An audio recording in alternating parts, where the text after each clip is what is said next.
Hey, so this is a video that I've been wanting to make for the longest time. I really haven't had a good angle on how to actually preface this, so the best that I could come up with was, please comment down below why you play the guitar that you play. Because I think what I'm gonna be talking about here is an influential thing for us guitar players, at least. Not so much for the average listener, but the reason why, for example, I play the guitars that I play has a lot to do with what a guitar represents as an accessory. So it's not about ergonomics, it's not about tone, but what it actually looks like when I hold something like this. So on purpose, today I've accessorized to the max. These are actually things that I wear for real. Glasses, a watch, a blue jeans kind of flannelly thingy, but I'm playing a Silver Sky. Have I ever looked more like a John Mayer fanboy? Have I ever? I don't think I have. This is a big reason why I actually don't play this guitar as much as I probably should. This guitar is amazing. It always stays in tune, it sounds amazing, it's incredible to play, and the color is the best color in the world. But I don't play it. Now this is definitely something that plays to your own insecurities. I don't want to come across as a John Mayer fanboy, even though I love his music. Now the same thing applies to all signature guitars to some extent. For example, one of my favorite guitars of all time is the Ernie Ball Music Man Petrucci JP6, the original one. I've had a bunch of them and I recently sold quite many of them. I actually almost sold all of them, but then at the last minute I decided no, I have to keep at least one. So I love those guitars, they are amazing. Probably the best guitar, ergonomics wise, ever made. I prefer it much more than what they do these days.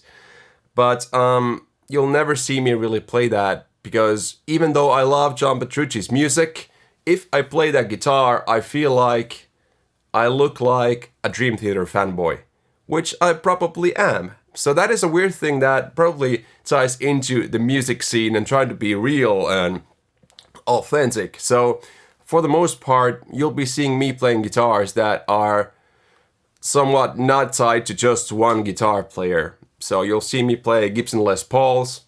I'm not sure if you can actually see in the video, but I have 5 Gibson Les Pauls. 2 of them are custom shop, 3 of them are regular standards. Then I have at least 15 Fenders and PRS core guitars. I think I have 5 of them.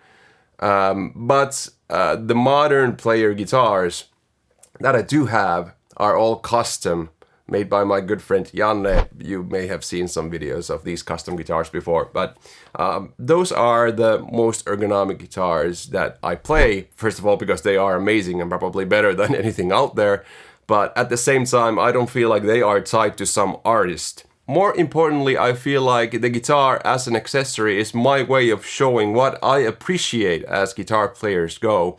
So if I'm playing something like a Gibson Les Paul, you may think that I'm a Slash fanboy, which would be completely correct. But at the same time, so many iconic guitar players played a Gibson Les Paul. And I'm playing homage to that, I think, when I'm playing that guitar. Same goes for the Strats. Jimi Hendrix, sure, yes. Whenever I'm playing Strats, I'm probably thinking of Jimi. Not Stevie Ray, but for many people that is Stevie Ray, but definitely not Yngwie Malmsteen. I don't play that style. Yngwie is amazing, nothing against him. But I probably would not play an Yngwie Malmsteen signature Strat. What I tried to demonstrate with the clip in the beginning was that even though I'm playing a Strat, I can play it just like a Strat. But if I don't think about it as a Strat, I can also play gent or heavy metal or new metal or anything on this guitar. It's capable of doing that. So this brings me back to the guitar as an accessory. If you most likely can make most guitars do any genre, then it's definitely your own decision what kind of a guitar look or ergonomic or tone, I suppose too, you want to push forward. Because you can play gent on a Strat. And I would argue that most people are playing gent on a Strat, on a Super Strat. And this again brings me to another discussion, which is, has guitar design even evolved in the last 40 years or so?